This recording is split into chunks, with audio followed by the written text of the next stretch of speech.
Florida Network are the state chapter. So there's a state chapter in all 50 states.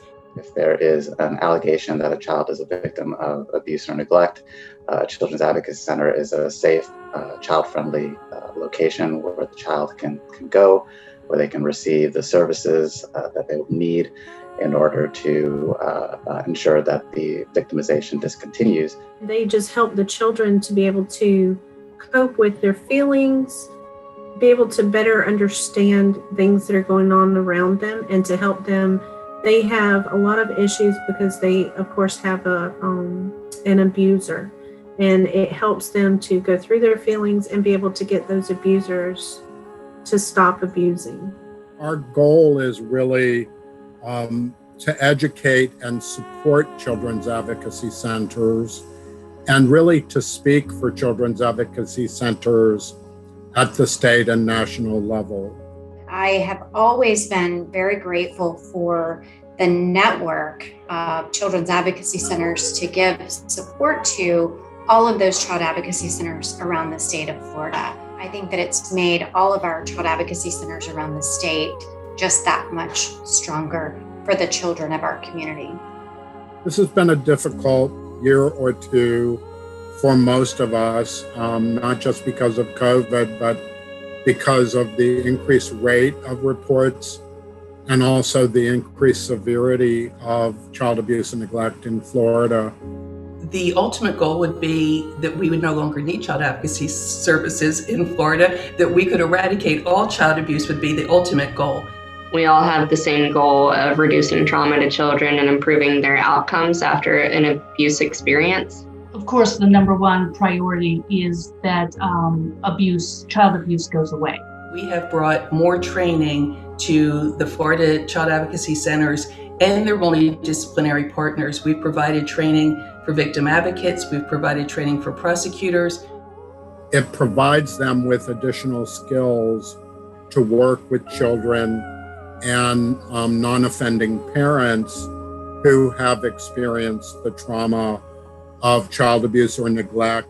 What I like about the Florida Network is that they give us opportunities to network with other child advocacy center leaders. And so we can learn how to collaborate and improve our own operations. We have seen tremendous growth. We have provided so much training and technical assistance to the CACs, have gone from being just a pass-through funder for the CACs to actually being a partner. And that's all attributed to Cindy Vallely. When I got here in 2005, we had 3.5 staff, and we were serving about 250 children a year. And in 2020, we served 1,895 children and over 1,300 of their caregivers throughout the course of the year. I always tell people you can't see this kind of work and then walk away from it. So I think that's what all the child welfare professionals do, is they see a problem, but that they have to keep showing up every day to try to solve it. It's knowing that not just helping my community, but being a part of this larger organization. I'm helping to keep kids safe throughout the entire state. That makes it worth it. We have an opportunity to amplify the voices of our families, across the entire state. Voices that might otherwise go unheard. Well, it's fantastic that we are on our 25th year. Just the growth that we have seen in the last 4, I would love to see continue. We are coming, hopefully, out of what has been probably the toughest 16 months that any of us have really lived through in a lifetime. And I have to really give a shout out to the Child Advocacy Center staff, their multidisciplinary team members who not only had to take care of themselves and their staff, but also had to take care of our children and families at this very difficult time. So I am very grateful to everyone who was there on the front line and continued to provide services to children.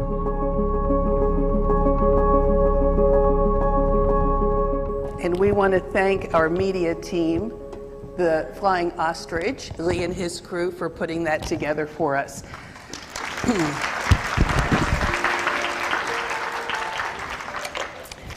My name is Cindy Vallely, and I am the Executive Director for the Florida Network of Children's Advocacy Centers. And as you just saw, we are celebrating our 25th anniversary. So we'd like to welcome everyone here, whether you're attending in person or virtually. We are just so excited that we're able to do a hybrid this year. As you all know, everybody pivoted last year to 100% virtual, and to see this many people come out, doesn't it just feel great just to get out and see each other again? When we were, I didn't think we'd ever get here. I actually signed the contract for this hotel in October of 2019. Couldn't even imagine what was just several months ahead of us. And so as we were working with the hotel, I'm like, I don't know if we do a hybrid, will 20 people come? Will 50 people come? And she said, whatever your numbers are, we don't care, we just want people to come. And so we originally capped it at 150, and then social distancing started to, part ways a little bit, and so we could raise it to 175. Then we said, okay, we're capping at 200. Then our wonderful partners, Department of Children and Families, called and said, but we want to send 8 more in person. We're like, come on. So we're just super excited that everyone's here. Like I said in the video, I just want to thank all of you on the front line who continued the work, who worried about the children when you couldn't get to them. It's just been a tough 16 months for everybody, and the fact that you had to take care of not only yourselves, your families, you've lost colleagues, some of you have lost family members, and you've still been there for our children and our families, and we all can't thank you enough. And when you look around, I know this is a different setting than where we've previously been, more at conference center type settings. This hotel, this resort just kind of gives you a hug, and I think that's really what we all need right now. So please enjoy, take advantage of the lazy river, take advantage of the spa. Just not only do we have fabulous workshops for you, but use this time to just relax, regenerate, rejuvenate, and just be proud of what you've done over this past 16 months. I'm not going to take up a lot of time. I do want to introduce my team. Is Jim in the room? Jim Jolly is my statewide training coordinator. Thank you, Jim. Michelle is our finance director, and we would not be able to do everything we do if we didn't have our numbers person. So Michelle's in the back. Gretchen is our contract manager, and she is back in Tallahassee holding down the fort. But I did want to introduce our newest team member, Luzed. Where are you? There she is. Luzed was the CAC director in Highlands County for 3 years. I think one of her probably within the first 2 months there, she had to go through reaccreditation with NCA. And then she joined my board and officially resigned from the board yesterday, as she is joining my staff Monday. So we're excited to have Luzed. So we're a team of 5, but we're a mighty team of 5. I have also asked 2 of our CACs that have facility dogs to bring their dogs, and I'd like to introduce the dogs. They are here for you. I think we all could use some loving time with the dogs. So first we have Jordan, and Jordan's handler is Denise, and they are with Kids House of Seminole. And next we have Voyager, and Voyager's handler is Brent, and they are with Gulf Coast Children's Advocacy Center in Panama City. So know that the dogs are here for you. If you need some quiet special time with the dogs, we have an office that you can go to. So take advantage of them because they are here just for you. So with that, what I'd like to do is introduce our keynote speaker. Thank you, Jordan and Voyager.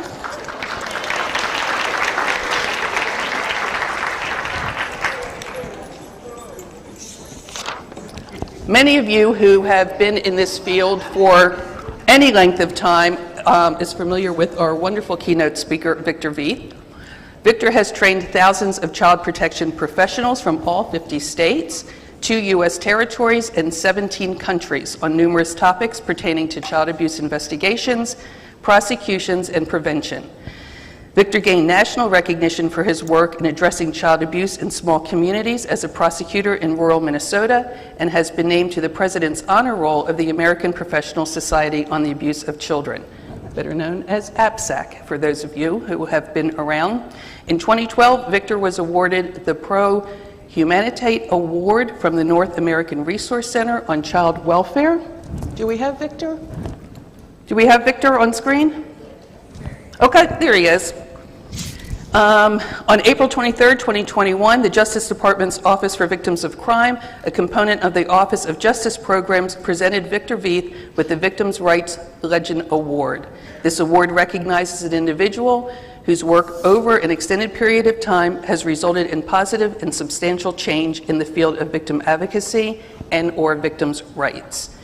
Victor is the Chief Program Officer, Education and Research of the Zero Abuse Project, which is a 501c public charity based in St. Paul, Minnesota. They are committed to education, training, and survivor support in order to eradicate child sex abuse and remedy its resulting harms. He is the 2018 President of the Academy on Violence and Abuse and founder of the National Child Protection Training Center. With the center and its partners, Victor has been instrumental in implementing 22 state and international forensic interview training programs and dozens of undergraduate and graduate programs on child maltreatment. Mr. Veith graduated magna cum laude from WSU and earned his Juris Doctorate from Hamline University School of Law. In 2017, Victor earned a master's in theology from Wartburg Seminary. So it is my pleasure to introduce and turn over to our keynote speaker, Victor Veith. Thank you, Cindy. It is good to be with you and Jim Jolly and so many other friends in Florida, albeit virtually. I'm so sorry that I'm not there in person with you. Our center operates primarily under a grant from the United States Department of Justice, and they have not yet lifted a travel ban during the pandemic. The subject at hand today is how do we, as members of a multidisciplinary team, respond to the spiritual impact of child maltreatment? Well, how is it that this topic relates to child protection? I think for me, the intersection between child abuse and religion was brought home 20-some years ago. I was working with the National District Attorneys Association at that time, and I took a phone call from the Children's Advocacy Center in California, and the professional said today in our CAC, we interviewed a 7-year-old girl who was sexually abused by her father, and at the end of the interview, we said, we've asked you a lot of questions. Do you have any questions for us? And the girl got nervous and twirled her hair and looked at her toes and said, yeah, I'm just kind of wondering, I'm just sort of wondering, am I still a virgin in God's eyes? It's a mental health question for sure, but it is also a spiritual question. Well, how do we as members of an MDT respond to an inquiry such as that? I was so intrigued by that, we convened a national working group of pastors, priests, rabbis, imams, frontline child protection professionals, and began to dialogue about this topic. We then hit the books and were surprised at how much research is out there on this. I wrote a book chapter called Keeping Faith. We did a study with Augsburg College in St. Paul, where we queried 250 adult survivors of child sexual abuse. And we said, as a boy, as a girl, what, if any, spiritual questions did you have about the trauma? Did you ever reach out to a member of your faith community? If so, how did it go? If it didn't go so well, what was wrong? If it did go pretty well, what did the faith leader do that was correct? And how are you doing now that you are an adult? We then began to write other articles on this subject, and again, we're shocked at how much research is out there on this topic. I can't think of anything for which there is more research that we in the field have largely ignored for a very long time. When I was part of Gunderson Health System, we designed a program called Chaplains for Children. We now call it Keeping Faith. And the idea was pretty simple. Let's get into the same room. Faith leaders and child protection professionals and CAC, forensic interviewers, and other employees, and let's teach them about the research on the spiritual impact of trauma. And let's explore how it is that we can coordinate medical, mental health, and spiritual care and incorporate this work into our multidisciplinary team responses. So, with that background, what is it we're going to do in the keynote? We'll chat about what exactly is spirituality. What does the research tell us about the impact of child maltreatment on a boy or girl's sense of spirituality? What, if any, blocks may a child have related to how religion was used in the abuse? A block that may impair their ability to share with you their particular experience. What does the research tell us about the potential role of spirituality in aiding a child in coping with maltreatment? How do we, as members of an MDT, go about addressing the spiritual needs of survivors? And if we have time, we'll even chat about addressing the spiritual needs of offenders.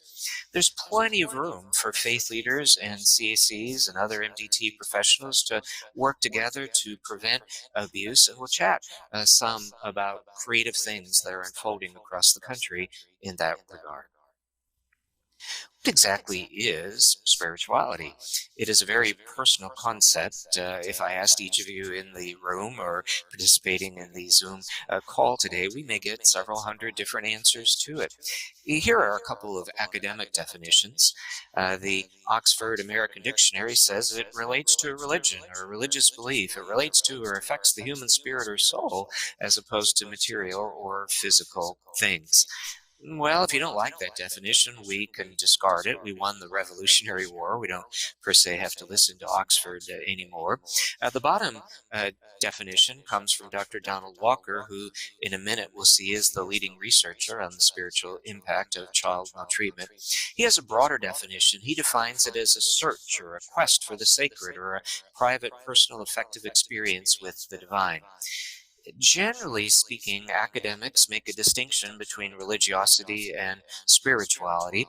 Religiosity is very narrow. It has to do with your creeds, your specific belief system. So I'm a Christian. I may believe in the triune God. I may adhere to the Apostles' Creed. That is my sense of religiosity. But spirituality is a much broader concept. Even an atheist could be spiritual. You walk through a forest, you come across a redwood tree, and you get a sense that you're connected to something larger than just yourself. So spirituality is a much broader concept. However, interestingly, in most studies with survivors, researchers have found that most survivors do not make a unique distinction between religiosity and spirituality. It's more like a ball of yarn. For most survivors, it's all rolled up together. So that's a general overview. You're going to have to get to know each victim and see how they may be defining it as you work with that boy or girl or man or woman. However a victim may define spirituality, we know for most victims it's a really big deal.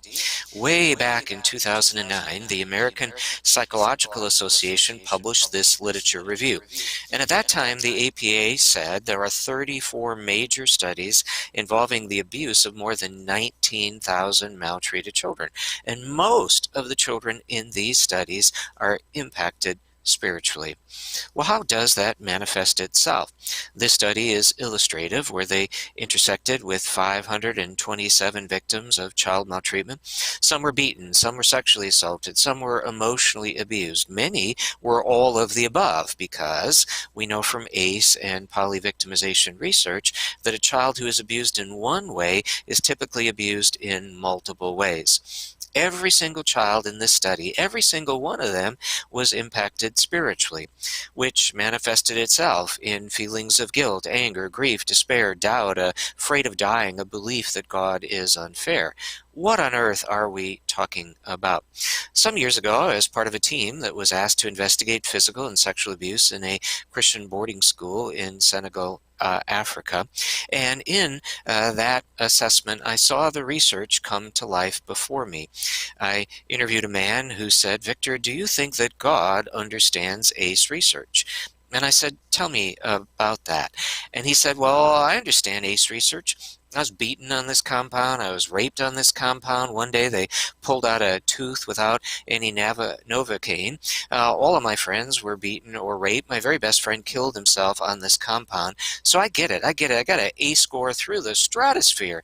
And that no doubt explains why, as a young man, I turned to drugs and alcohol. Why, as a young man, I loved to get into a bar on Friday night and get drunk and pick a fight with the biggest fellow in the bar because it just felt so good to hit somebody.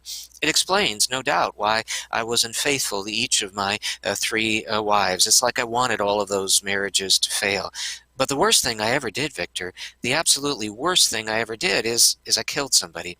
I was high on drugs one day, and I accidentally crossed the divider line in the highway, and I took somebody's life. And I can't undo that. They sent me to prison for criminal vehicular homicide. Well, I'm out of prison. I got a pretty good job as a mechanic, but I am so terrified of dying, because if I die tonight, how does God sort out my life? Do I get a pass? Does God say, yeah, you did some pretty wicked things, including killing a fellow, but you had a pretty rough childhood, so on you can go into heaven? Or does God hold me accountable for my many and great sins? That is a spiritual injury. A woman I interviewed in that case said she was sexually abused by a doctor on the compound, and the doctor said to her, you are so lucky, you are so special. I could touch sexually any child in my care, but I purposely selected you because of all the adolescent girls I'm working with. Your breasts are the most developed. She told me she developed this tremendous anger toward God because God is all-knowing. So God must have known that if my breasts grew early, this man would be attracted to me and he would sexually violate me. So at the end of the day, she said, I am just so mad at God. That too is a spiritual injury. Interestingly, though, this and other studies have found, although a victim may be impacted spiritually, they want nothing to do with organized religion, they are still praying. They are still searching for answers. Viktor Frankl said, it is not suffering that is unbearable, it is suffering without meaning. And for many victims, a sense of spirituality is, as Dr. Walker said, a quest for meaning. In this case, I interviewed a man who said, I ain't going to do it, Victor. I'm never, ever going to go back to church. I just think church is a cover for the abuse of children. But every morning, he said, I get up really early and I pray a little bit and then I read the Bible for a good hour before I go into the office. And I said, tell me about that. Tell me about reading the Bible. And he said, I honestly don't know why I do it, Victor. I guess after all these years, I'm still searching for something. This is predictable, this is common sense, but it is nice when common sense is supported by research. In this study, they went into prison, they interviewed clergymen, they were all men in this particular study, and they said to these clergymen, you're a man of God. What on earth was going on in your brain when you're sexually touching all the children in your congregation? And here are the answers they got. The men said, well, I'm basically a good person. I'm always giving blood to the Red Cross. I'm always serving soup at the local homeless shelter. When there's a natural disaster like a flood or a hurricane or a tornado, I'm among the first on the scene to help those troubled souls. And all the good things I do in my life overshadow the teeny tiny problem I have that I touch some children sexually. Some of the men in this study said, you know what, it's not like what the prosecutors are saying. The child came on to me. The child was very aggressive. It wasn't abuse. It was more like a relationship. I was tender and kind to that boy or a girl. I brought them out of their shell. That child was poor and dysfunctional and troubled in so many ways. I was the only one that ever cared for that child. I was just teaching them a sex education. Everything I did was good for the boy or girl. And quite frankly, I think God wanted me to touch the child sexually because it was so helpful to this particular child. Now, these cognitive distortions were bad enough, but then the researchers said, did you communicate these twisted ideas of yours to the children you were violating? And what do you think the answer was? All the time. Father Murphy sexually abused 200 deaf and hard of hearing children at a Catholic boarding school in Milwaukee. And one of the things he would do is he'd call a boy into the confessional and he would say to the child, "God has asked me to teach you sex education today." And then he would sexually abuse the boy. And then when the rape was done, he would say, well, because it happened in this holy place, because it is protected by the sanctity of the confessional, you are not allowed to talk about it. If you ever talk about it, you will lose the grace of God. If you ever talk about it, surely you would go to hell. Would that mess you up physically? Would that mess you up emotionally? Would that mess you up spiritually? And sure enough, this study found kids abused that way are very angry toward God. Their relationship with God, the researchers said, ceases to grow. Well, how often does your garden variety sex offender incorporate religion into the abuse of a boy or girl? We can't say for sure, but there are some studies suggesting it happens quite a bit. 25 plus years ago, Gene Abel did a study where he and his research team interviewed 3,952 convicted child molesters. They were all men in the study. And they asked these men, "Oh, do you think of yourself as a religious fellow?" 93% of the sex offenders described themselves as either religious or very religious. A more recent study from Christianity Today, published in 2010, they queried a little less than 3,000 church leaders from across the country, and 20% of the church leaders said they had at least one convicted sex offender who was active in their congregation. Now, these are just convicted sex offenders. Keep in mind that most sex offenders are never caught. Jerry Sandusky, the notorious child molester from Penn State, we now know as a serial predator, well, he sexually molested a large number of children, and yet he was very active in his Methodist church. So there's a ton of sex offenders out there in congregations who've never been caught, who are freely operating among the flock. This study by Esches and Smallbone involved researchers who went into prison. They rounded up a bunch of convicted child molesters, and they studied their backgrounds. And one of the discoveries they made is if a sex offender grew up in a particular church or other faith community, they were the most successful in acquiring the most victims, the youngest victims, and getting away with it for the longest period of time. Why? Well, it's just common sense. Oh, Stephen, I grew up with him. We were in Sunday school. We were confirmed together. I've known him for ever. When my mama died, he was the first one to come to that house that night and comfort me. He's a good, decent, wonderful Christian human being. And yeah, I'm seeing a few red flags here that maybe are a little bit unusual, but there's just no way he could be doing something nefarious. He's just a little odd, but he's a wonderful fellow. I've known him forever. And so I blocked from my mind any indication that he could be doing something wrong because I've known this wonderful fellow for such a long period of time. And so they get away with it. Many clinicians have asked sex offenders in prison or other treatment programs, "Why do you want to go to church?" And the answers they get invariably are you kidding me? That's the safest place for me to go.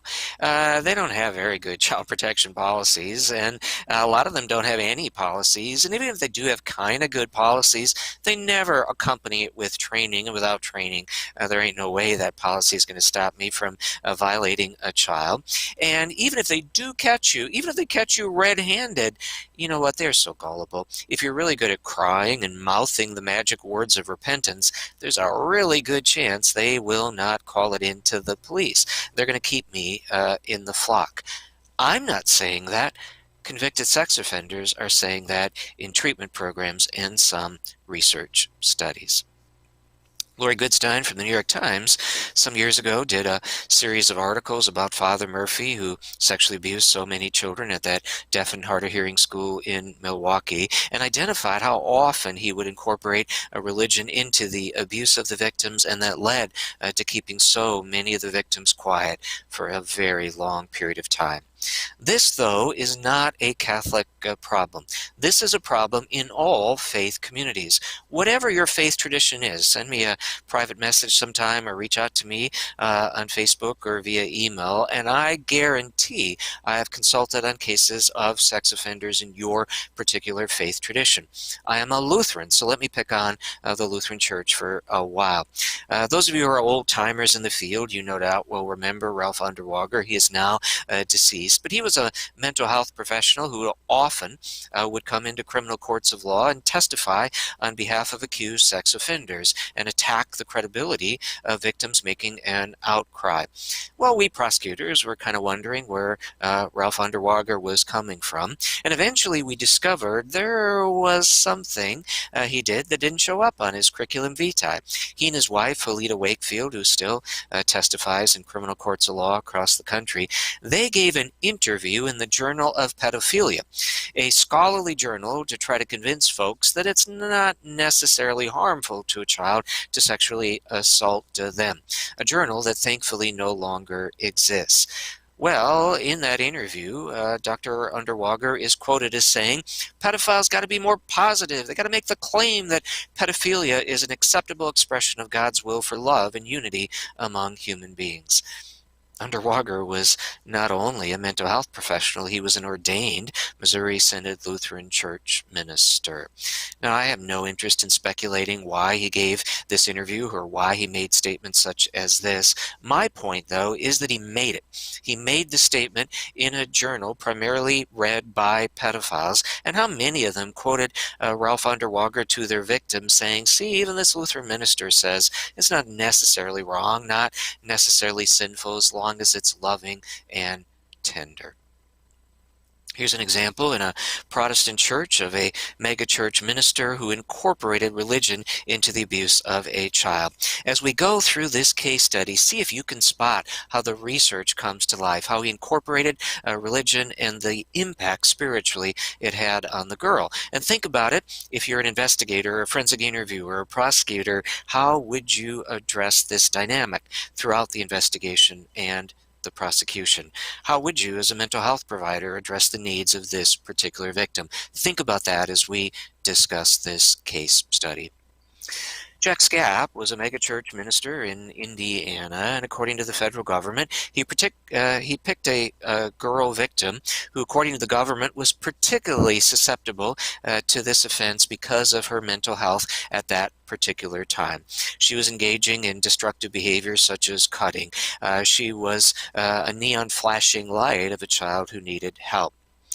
He sees an email in the church describing the challenges that she is facing, describing her as frightened and confused and emotionally traumatized, engaging in cutting and other self-destructive behaviors. But that same email describes her as having a tender heart, somebody who's very teachable and moldable.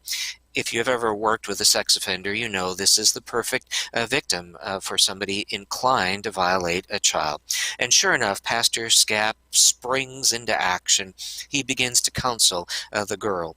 In pastoral care, she discloses that she had a boyfriend that she thought was the cat's meow, and she had her whole life planned out. Eventually, they'd get married, and they'd live in the suburbs, and they'd have a great house and a picket fence and 2.5 kids and a dog named Pancake.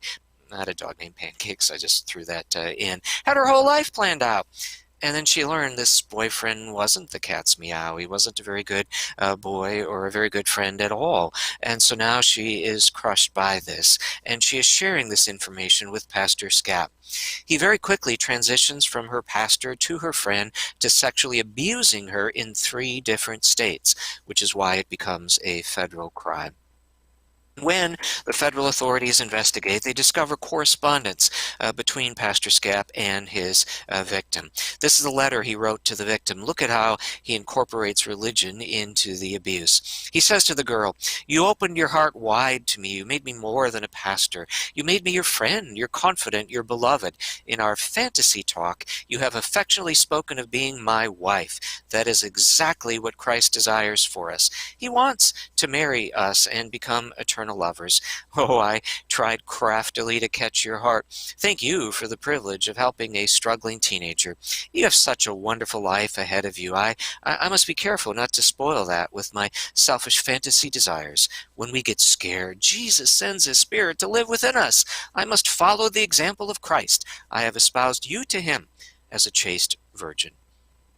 Is that good theology? The victim wrote a letter to SCAP in which she says, I was in love with you. I wouldn't admit that I was a victim. I felt guilty, partially responsible, like maybe it was my fault. Exactly what the spiritual injury research is telling us. Then she writes, I became really angry toward God. Again, the research says how many victims are angry toward their creator. For a second, she says, I didn't believe in God. Again, the research says the impact it has on the child's faith. I thought there can't be a God because God wouldn't let it happen. And if there is a God, then I hate God because He let it happen because you, Pastor Scap, told me that God was okay with all of this. She writes a letter to the judge at sentencing, and she said, Judge, you got to see it through my eyes. My entire life, the church was my universe. Growing up, I watched Scap in church. I listened to his sermons 3 times a week. I was raised by my parents and teachers to trust and obey my pastor. He was a celebrity to me, a father figure, a man of God. I felt most safe when I was in church. I first met Scap when I was in kindergarten, and I still had my baby teeth. As my pastor, she says to the judge, I sought guidance and counseling when I was in need of help. He told me to confide in Him. He told me I was special, that He loved me, that He wanted to marry me. He told me I was His precious gift from God. Remember the study we went through a few minutes ago where the convicted clergy men who had violated children in their congregation, how often they said, well, God gave the child to me. God wanted me to act out. And how many of them communicated that to the victim. You now see that research come to life in this case study involving Pastor Scap. The victim says, he made me believe what we were doing was okay and right in the eyes of God.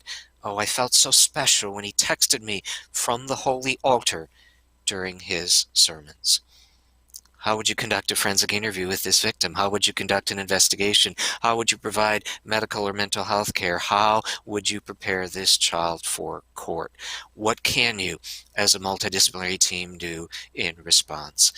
Well, the first thing we need to do is what we are doing today in the keynote. We have to educate ourselves about this research, about these dynamics. We have to be aware that a great many victims we work with are spiritually impacted, and this spiritual trauma may impair their ability to share their experience with you.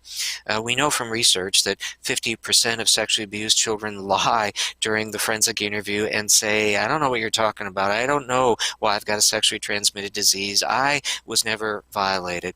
And although we don't know how many of those 50% of the kids who are lying to us are doing so because they're afraid they'll get into trouble with the pastor, priest, rabbi, or imam, or Sunday school teacher, whoever the offender is, we know some of them are lying to you because they're just so scared of getting into trouble with their faith community, even scared of getting into trouble with God. So how on earth do you respond? We respond in part by looking for clues in the intake form. Are there any indicators there of a potential spiritual block?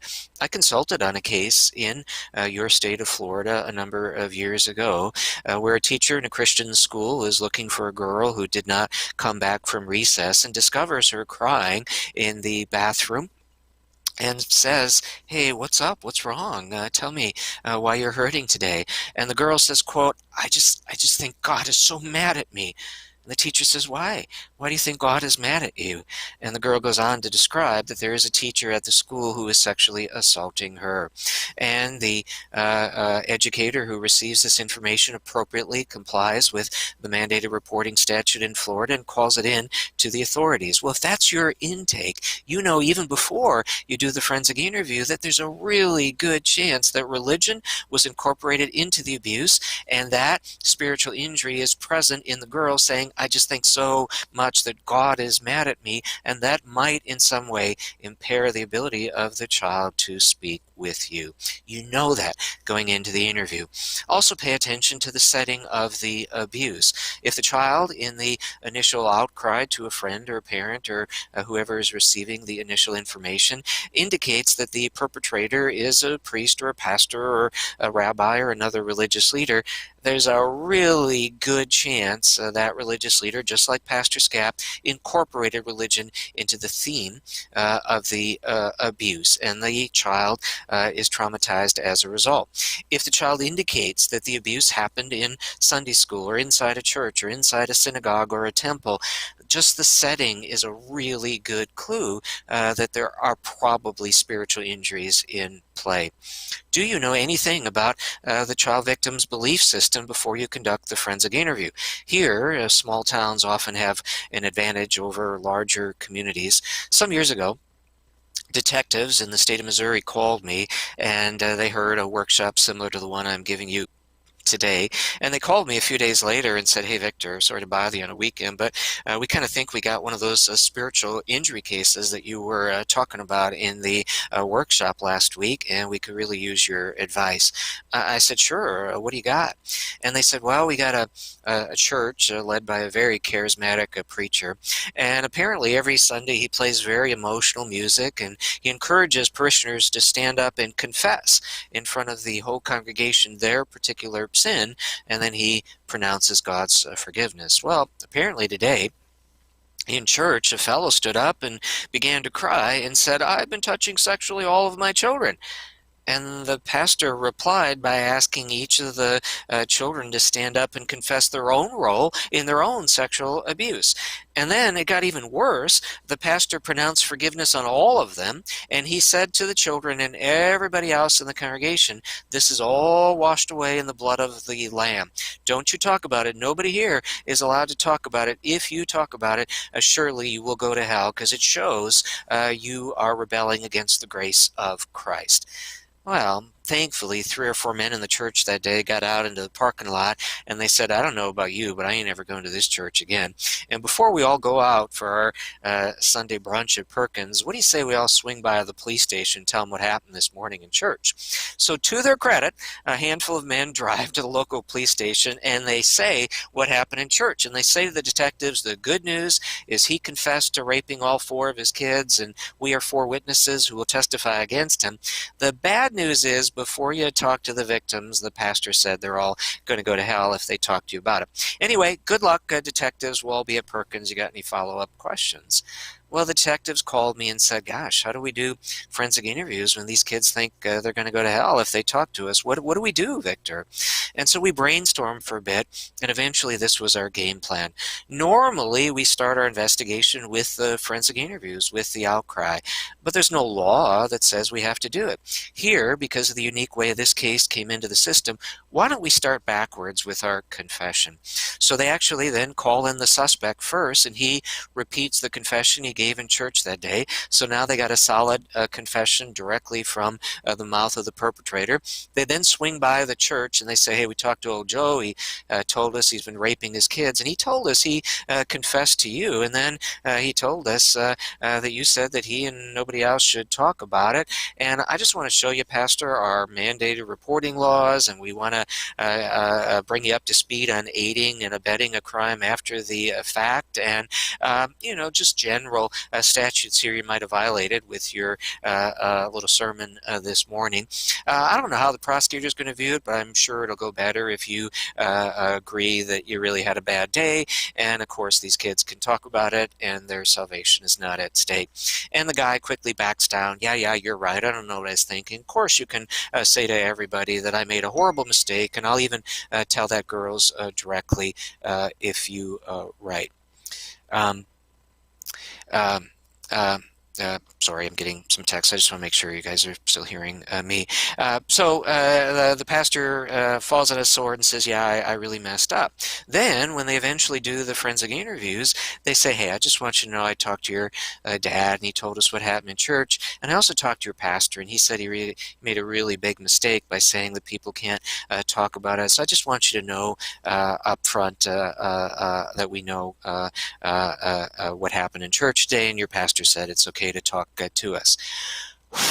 Big sigh of relief from each of the victims, and now they were empowered to share the history of rape at the hands of their father. So think creatively in these cases. What can you do to remove blocks like that? Select an appropriate setting for the forensic interview, which almost always will be a children's advocacy center or another child-friendly environment if you don't have access to a CAC. Now, you may be in a bigger community where you do a first responder interview out of the gate, and if so, and your situation is that the child may have abused in, say, a faith-based school, you got to be cognizant of how that might create a block during your first responder inquiry, and maybe you want to remove a child to either a part of the school where there are not religious symbols. For example, I consulted on a case in Philadelphia, where during the forensic interview, the girl says, "When Daddy does sex to me, I feel sad. My Mr. Jesus, he just watches and he doesn't make it stop." What happened is she was sexually abused in her bedroom, and she had a big picture of Jesus on the wall. So when her dad was molesting her, she would look at the picture of Jesus, and in her brain, she'd be praying, "Jesus, come out of the wall. Jesus, stop the abuse. Jesus, protect me." But Jesus never did come out of the picture and stop the abuse. That's what she was talking about. Now, here's my point. Imagine you did a first responder interview with this child in her faith-based school, and there's a picture of Jesus on the wall. That might be a particular block given how that abuse unfolded. I consulted on another case where the girl was molested by her dad. Her dad would masturbate her and would keep doing it till she had an orgasm. And he would say to her as he's masturbating her, "Just look at the cross. Just look at the cross on the wall. This will be over in just a few minutes. You just focus on the cross." And this victim said for her, a cross was a huge trigger. A cross was extraordinarily painful to her. So imagine you're the forensic interviewer and you're wearing a cross necklace, something that is comforting to you. But for that victim, it might be a trigger. So things like that, we just have to think them through before we intersect with victims who've endured a spiritual injury. And then pay attention to what's going on in the interview itself. Sometimes a victim may boldly do or say something suggesting a block or a spiritual problem. The case in San Diego that I began our workshop with, where at the end of the interview, the interviewer says, "I've asked you a lot of questions. Do you have any questions for me?" And the girl gets nervous and twirls her hair and looks at her toes and said, "Yeah, I'm just sort of wondering, am I still a virgin in God's eyes?" It turns out, in that case, her dad said, "You love to play dress up, you love to play a wedding day with your Barbie dolls. Well, you know, if the church learns that I touched you sexually and because you had a orgasm or another biological reaction, there ain't no way the church will ever marry you." And so that was a big dynamic in keeping her quiet. That was the basis for her question. The dynamics of abuse may suggest a block. I consulted on another case in Pennsylvania where during the forensic interview, the girl said Dad made her say her bedtime prayers. "Now I lay me down to sleep." And then after her prayers, he would sexually violate her.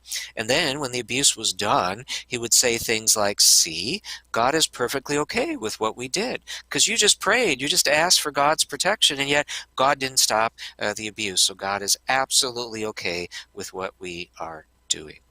So when these things come up in a forensic interview, how should you, those of you who are interviewers, reply? It sounds simple, but you should offer reassurance. "You are not in trouble with me." Now, why might that be comforting to a victim? Well, they may have been told they are in trouble not just with their perpetrator, but with their church and with God because they had an orgasm, because they had a biological reaction, because they can't forgive their offender. Their sins are very pronounced because the offender makes them believe they are the guilty party. Think of the victim in the Pastor Scap case, right? So when that victim hears from you, no matter what happened, you're not in trouble with me. Boy, I haven't heard that for a very long time. I think I want to stay in this room and talk to this person a little more. I'm not in trouble with them. I'm always in trouble with somebody. This is a safe place. You can't promise them that when they leave the forensic interview room or leave the CAC that they'll be in a safe environment. Things may not be safe at home. Things may not be safe in their church or synagogue or temple. But you're telling the truth when you say this is a safe place. Nobody is going to hurt you in this particular room. And for a victim struggling to share their experience, I like being in a safe place because it's been a long time since I've been in a safe place. My home's not safe. My church is not safe. I like being here. I want to keep talking to you. You know what? I talk to lots of boys or girls, whatever the victim's gender is or whatever gender they identify with. No matter what happened, it's not your fault. Again, almost all of these kids have been told it's their fault. You are responsible for your own sexual abuse. God is angry with you. So for you to say, no matter what happened, it's not your fault, that may aid a child in overcoming a block. If they ask difficult questions, assure them that someone will respond to their inquiry. So the girl who says, am I still a virgin in God's eyes? I think the best approach is to ask the question back. You generate more evidence. Tell me about that. Tell me about being a virgin in God's eyes. And when that happened in San Diego, they got the narrative that I shared with you earlier. Now, what happens if I'm getting the text messages, I'll stop on time. If the girl or a boy insists on an answer, what do you do then? I think the best approach is, hey, I can tell it's a really important question for you. I'm not sure I'm the best person to answer it, but I promise as soon as today somebody will sit down with you and begin to help you process those questions. Why? Because it's a very complicated inquiry involving both mental health and perhaps theological issues. You're the interviewer, not the mental health provider. You're the interviewer, not the chaplain. Others are probably better qualified to answer that. Plus, I don't want to put a lot of things on audio and video recording that are best shared in the sanctity of working with a chaplain or the sanctity of working with a mental health provider, where I can share or protect some of the victim's information. But then you got to follow up. You got to make sure you keep the promise that someone will in fact address these spiritual injuries. So bring it to the case review team, just as you would take to the team the physical and the emotional needs of the victim. Select a therapist who's skilled at not only addressing the child's trauma, but is well versed in the spiritual injury research and is sensitive to addressing the child's spiritual needs. Consider having one or more members of the faith community part of your case review team. They may assist you in understanding the particular religious dynamics in a particular faith community. That may be of assistance to the mental health provider or others who may be working with the victim. Consider the value of spirituality throughout the entire investigation and, if need be, prosecution. I am a survivor of cancer. When I got my diagnosis from the Mayo Clinic, I'll always remember my medical provider saying, Victor, I know you're a spiritual person. Our chaplains are specially trained to work with someone who just got a life-threatening diagnosis. And I didn't want to speak to the chaplain. I just wanted to go home and talk to my wife. But it was a good trauma-informed thing for the Mayo Clinic to say. That little girl who says, am I still a virgin in God's eyes? When she walked into court to testify against her father, she tugged on the skirt of the prosecutor and said, can we say a prayer before we go into court? Now, if that happens to you as a prosecutor, what should you say? You should say yes, but don't lead the prayer. You don't know what is in this girl's heart. So say something like, sure, but you say the prayer. And so the little girl folded her hands and said, Dear Jesus, please don't let the defense attorney yell at me like he did at that other hearing. And the prosecutor goes into court and now knows how to answer that child's prayer, approaches the bench and says, hey, I just want to share with the court and a defense attorney what she just prayed outside. And I think she's really scared, and could we all keep our voices down? And the defense attorney was a good and decent man who said, I just have a loud voice. I didn't know I was scaring her. Of course, I'll lower my voice today. And the case ends up in a conviction. And that little girl probably goes home that night thinking how God answered her prayer. Maybe the judge thinks he answered the prayer by saying, yeah, let's keep our voices down. Maybe the defense attorney thought he was the answer to the prayer. Maybe the